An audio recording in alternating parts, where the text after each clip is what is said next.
Amahoro bakunzi wa Minembwe TV, uyu ni umwanya w'amakuru. Amakuru yacu turayahera mu Minembwe. Inyuma y'iminsi myinshi abantu badaterana, ejo abantu barinjiye mu makanisa barasenga kandi bashima Imana ikomeje kubarinda. Tukiri mu Minembwe biravuga ko abasirikare bariyo basa n'abarakaye cyane ndetse ngo barasanye ubwabo. Ibi byabaye ejo mu gihe abantu bari mu makanisa bumvishe urusaku rw'amasasu basanga ari abasoda barasanye. Gusa mu makuru twamenye dutegura iyi nkuru bivuga ko mu Karingi hazutse intambara hagati ya FARDC na Twigwane. Gusa turaza kubakurikirana iby'aya makuru. Reka tuve mu gace ka Minembwe tuje mu bibogobogo. Mu gace ka bibogobogo basa naho bari muka. Mu gihe mu bibogobogo bari bamaze iminsi batuje baje baraka nta kibazo, kuri ubu basa n'abari mukato kubera yuko Wazalendo bafunze inzira iva baraka yerekeza bibogobogo, ndetse bavuga ko n'umuntu ugerageza kuzamurayo ibyashara cyangwa se ibiribwa bamuza kuzamura ibyo biribwa ndetse akaba yonagirirwa nabi. Cyo rero bigatuma ari nayo mpamvu abantu batakiye bazamuka. Tuje Bukavu gato nyuma yuko abasirikare biraye mu baturage batangira gupera ndetse bakiba, bivuga ko hafuye n'abantu bagera ku 9. Uyu munsi FARDC ndetse n'ingabo z'abarundi bavyutse bagwanira mu marembo ya Katare ibo na M23 ku isaha isa 11 ija kugera saa 12 niho mu rukerera bw'uyu munsi muri Kamunyerere n'ahandi hitwa Ishabira n'ahitwa Remera niho habereye intambara nyinshi cyane. Ku munsi w'ejo harakandi gace kaberemo imigwano ka Lubero Ndorumo, aho habereye imigwano aho FARDC yagwanaga ni nyeshamba za M23 muri ako gace ka Lubero, ndetse bivuga ko FARDC yakoresheje indege igerageza kwitanga M23. Reka amakuru yacu tuyakomeze mu mujyi wa Goma. Amashuri aherereye mu mujyi wa Goma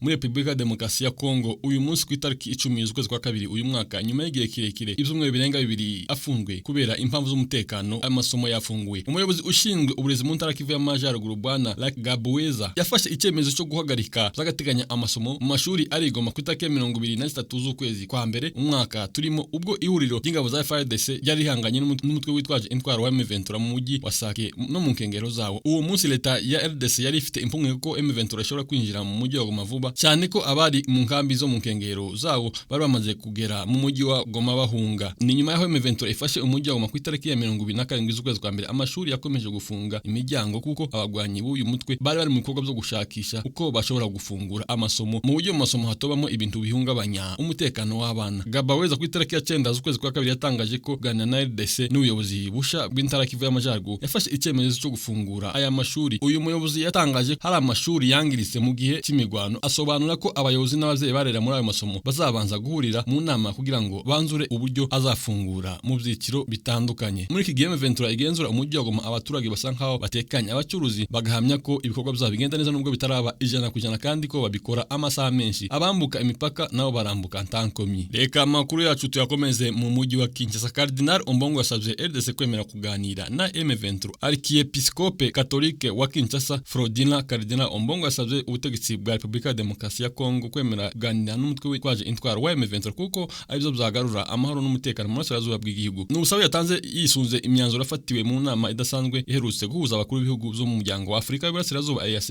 ndetse n'umuryango wa Afurika y'Epfo SADC, irimo guhagarika imigwano n'imigano hagati y'impande zishamiranye mu burasirazuba bwa Kongo. Ni kenshi cyane umuryango mpuzamahanga wingingira leta ya Kinshasa kuganira na M23 kugira ngo bashakire hamwe igisubizo kirambye cy'umutekano ukomeje kuzamba mu burasirazuba bwa RDC, ariko leta yakomeje kuzanga ihitamo gukoresha imbaraga za gisirikare. Cardinal Ombongo yagaragaje ko iyo leta ya RDC yanga kuganira na M23 iba itakaza umwanya kuko uburyo ihitamo gukoresha mu gukemura ikibazo nta musaruro bitanga, ahubwo birushaho gushira abaturage mu kaga. Muri misa yabereye i Kinshasa ku itariki ya 9 z'ukwezi kwa kabiri, Cardinal Ombongo yagize ati ibiganiro ni ijambo ryera, ni ijambo ryangombwa ryadufasha kumva kuva mu bibazo turimo kugira ngo tubone igisubizo cy'ibibazo bimaze imyaka 70. Bisaba ko tuganira nabo twita abanzi b'igihugu kiri mu byago. Buri munota ni ingenzi, mureke twirinde gutakaza ikindi gihe niba dushaka gutabara igihugu cyacu. Cardinal Ombongo yatangaje ko mu gihe byaba ari ngombwa leta ya RDC ikwiriye kuja mu mujyi wa Goma ugenzurwa na M23 kugira ngo igane n'abagwanyi b'uyu mutwe bitwaje indwara, kuko icy'ingenzi ari ukugera ku gisubizo kizazana amahoro arambye. Niba ari ukuja Goma tuzagenda tuganire na buri wese, niyo baba bari kwezi tuzabasangayo, ntaco twageraho tudahaye urubuga bose. Niba dushaka ko ibi biganiro bivamo igisubizo kirambye. Guverinoma ya RDC yatangaje ko yishimiye imyanzuro yavuye mu nama y'abakuru b'ibihugu bya ndetse na SADC, ariko tiyagaragaza ko izava kwizima ikaganira na M23 ibiganiro bitaziguye cyangwa se biziguye. Reka amakuru yacu tuyasoreze muri Kinshasa. Perezida wa RDC yihanganishije byimaze abayobozi n'abaturage ba Namibia. Perezida Felix Tshisekedi yunamiye umunyapolitiki udasanzwe wabaye perezida wa mbere wa Namibia igihe yabonaga ubwigenge mu 1989 yagumye kuyobora buyobozi bwa Namibia imyaka 15 nukuvuga ngo kuva mu 1990 kugeza muri 2005. Yiswe se w'igihugu ca Namibia Sam Nujoma yamye yerekana ko yegereye Republika Demokarasi ya Kongo ntiyazuyaje koherezayo ingabo za Namibia kugwana n'ingabo za Kongo mu gihe c'intambara yo mu 1998 kubera ibikorwa byinshi yakoraga ndetse n'umwuga wo kwigisha yabaye dokiteri muri kaminuza ya Kinshasa Inikine. Muri 2014 wakoze kubana natwe, turagusaba gukora subscribe nimba utarayikora. Minembwe TV, nkunda Yohana Dusera.